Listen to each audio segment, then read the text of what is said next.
This week on World Stories, Greece, New Hope. South Sudan, reconciliation in a peace village. We begin in the Middle East.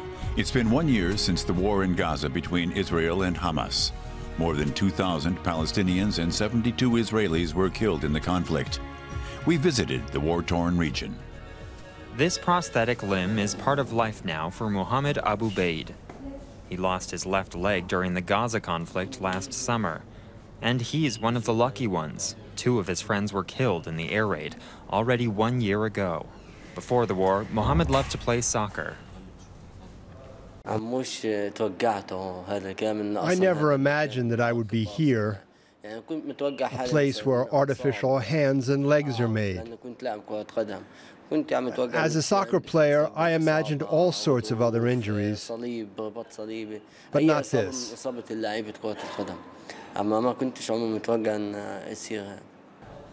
At the rehabilitation center, he's still learning to walk with the prosthetic leg. The fit is still not quite right, so this time he goes home without it. Here in Sejaya, the aftermath of last year's war is still very visible. Large parts of the district were destroyed by Israeli raids. Mohammed is here with a friend. For them, the reconstruction process is far too slow. Everyone here has the feeling that another war could break out at any moment. That's normal here. We're already used to it. It could really start any time, in a year, in a month, maybe even in the very next moment.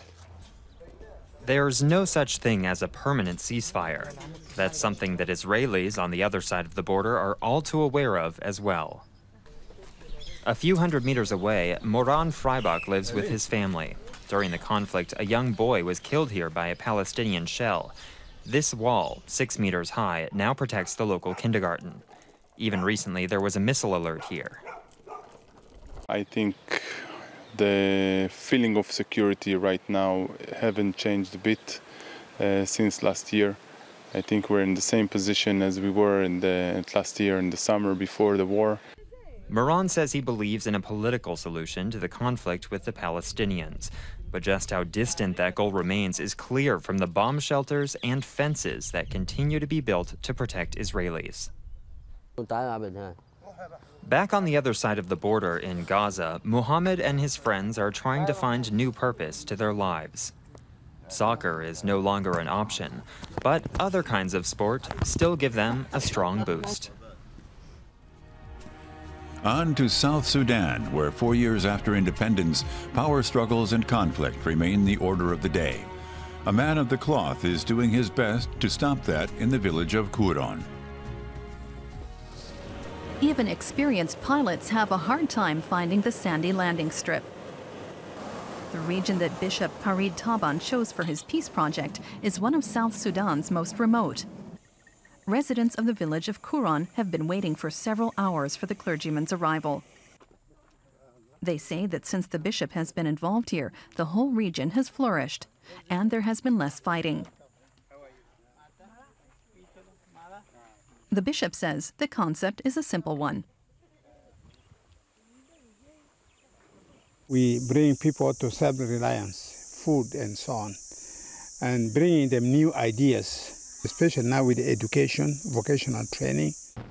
Kuron is located in an area that sees bitter fighting among rival ethnic groups, mostly over access to pasture land and cattle, which are of primary importance to the region's economy. The civil war that raged almost non-stop for decades in South Sudan brought thousands of weapons into the country. Ever since, traditional cattle raids have turned into violent conflict. Bishop Taban finds the situation unacceptable. He has risked his life countless times in the past few decades to take part in peace talks, and even at the age of 79, he's still eager to work hard under often grueling conditions. The bishop is especially proud of the Peace Village's vocational training center, which he financed with church donations from Europe. He mainly wants to offer young men alternatives to fighting. And he's not afraid of getting his own hands dirty. Carpentry skills are part of a South Sudanese bishop's job description. When they see a building like that, they say, wow, Is it made by miracle? Is it God who made it? They don't know that it is human being who can make this. They think that they cannot do this. Or when they see this, oh, this has been done by some European. Might be some Arabs who have been here. They destroy because they think that it's not done by one of them. But now when they learn that, they know that this is the work of their own hand. For a while now, the village of Kuron has hosted weddings between members of clans that were previously bitter enemies. Mary Namuno, a Jia woman, just recently said "I do" to Joseph Lemoy, a man from the Toposa tribe. At first, my family was not happy that I should marry a Toposa man, but now they accept it. It's easier to cooperate than it is to fight. That's also the message of a new play from Kuron's drama troupe.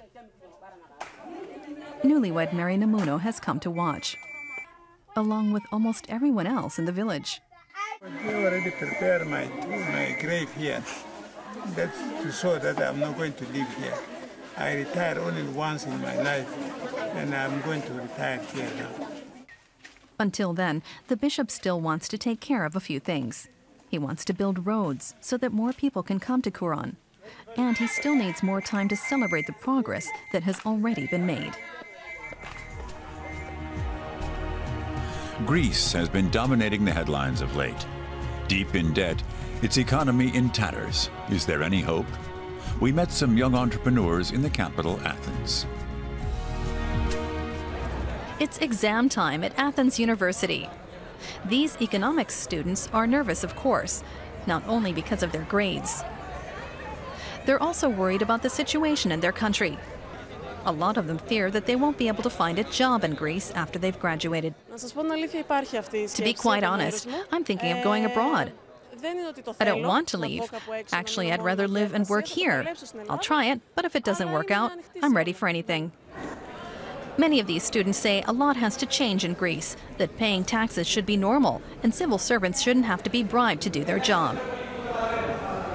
It's not a matter of financial crisis, so it's not about the Greek economy. It's about the Greek way of thinking, it's about Greek culture, and about Greek mentality in general.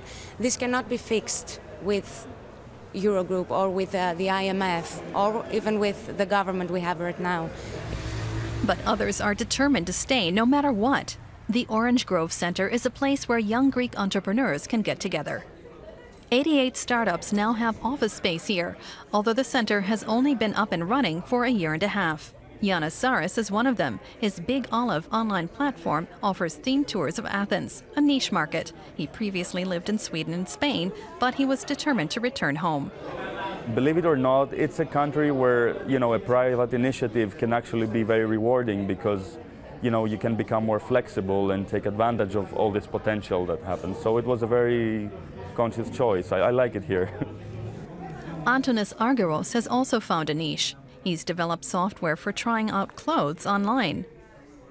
The program is selling especially well in the Middle East, where women aren't allowed to change their clothes in publicly accessible areas. The 34-year-old says Greece is highly competitive, not least because its people are extremely well educated and highly trained. If you want to find a developer, for example, in the US, you have to pay him 3 and 4 times what you pay here in the same developer. So it's far more cheaper to have all your tech team here. The Orange Grove Center was the brainchild of Dutch Ambassador Jan Versteeg, who's celebrating with some of the 140 people who now work here. Unusual times ask for unusual initiatives. And we now have a situation in which in Europe people have very strong prejudices about each other. There's a lot of negative atmosphere. And we thought, let's do something positive. It's party time despite the country's crisis. And these young entrepreneurs are hoping that many more of their compatriots will start their own businesses in Greece. Our final segment this week takes us back to Germany. World Stories visits a clockmaker in the heart of the Black Forest who's working on a masterpiece destined for faraway Mecca. A tower clockmaker can climb tens of thousands of stairs during a career. The clocks are usually huge and perched atop tall towers. This one rises 60 meters above the town. A glockenspiel is part of a turret clock. It embodies an unbelievable amount of knowledge handed down through generations, and it has to be made of good, compatible materials, and they're our company's secret. Some of Perrault Turmohren's 30 employees make replacements for broken dials. Some of them put a gold leaf finish to clock hands. The company employs clockmakers, mechanics, locksmiths and blacksmiths. They all work together to produce things like the brackets which suspend the enormous clocks. The blacksmiths make spare parts for various mechanisms like bell hammers. A new tower clock can cost as much as 40,000 euros. For this major order from Mecca, the client had to pay family-owned Perrault several million euros. The hour hand alone was 17 meters long. We're always working on special projects here and loads of things that are brand new. It's a constant challenge. The old dials in the company's 150-year-old archive are real treasures. They serve as models for the latest order and are constantly being copied. It can take 4 to 10 weeks to complete a tower clock, depending on its size. This clock is on its way to Israel. The company's founder built the original model in 1877. Now it'll strike the time again in Tel Aviv.